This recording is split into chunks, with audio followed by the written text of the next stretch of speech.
I've never considered myself to be a person who is hypersensitive or politically correct. I've never been one who's blushed at off-colored humor or gasped while watching a movie or television show. I've enjoyed my share of coarse humor and dark comedy from a variety of movies and television shows. Recently, however, I have noticed that the world of comedy has gone too far even for me. Either I'm becoming more sensitive towards ribald and shocking humor, or boundaries have been pushed too far. As far back as childhood, dirty words and mockery has always been a source of quick laughs. Those that could tell the raunchiest jokes or have the greater put-downs were deemed the funniest people. Even when we were told by parents that this was wrong and were sometimes even punished for it, we still regarded insults and crude jokes as funny.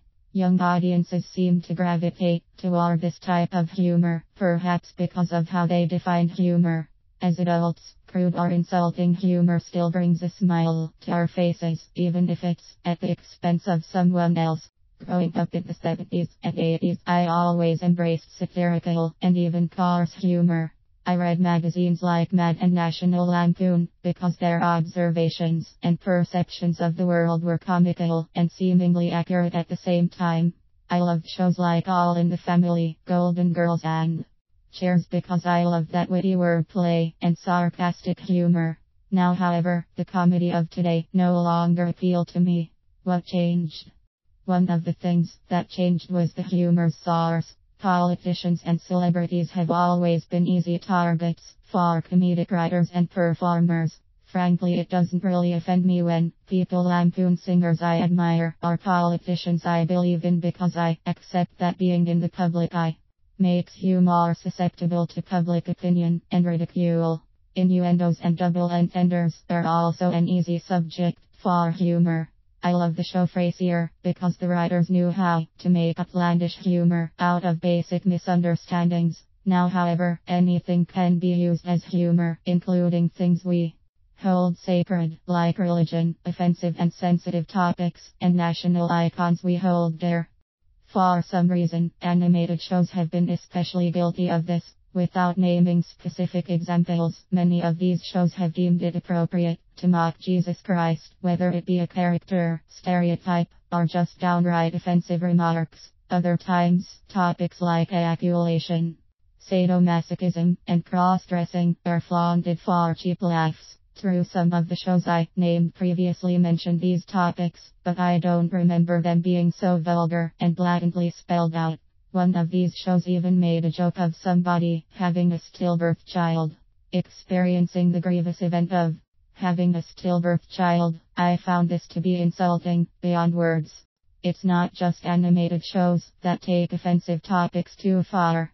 In the past year, Abraham Lincoln's assassination was mocked and Pearl Harbor veterans were mocked for cheap laughs. To make matters worse, these comedians show absolutely no contrition or reverence, in some cases, towards people who may have been insulted. Is this what comedy has become? Jesus jokes, sex humor, and insulting people who deserve our respect. I feel people too easily dismiss it as innocent humor, and those who react to it are too easily offended. Perhaps my perception of the world has changed. In my younger days, I actually saw Monty Python's Life of Brian, a movie that satirizes the life and crucifixion of Jesus. Although there were some humorous parts to that movie, I don't think I would be able to sit down now and watch the whole thing. In fact, there are several things that I once considered funny that I no longer do.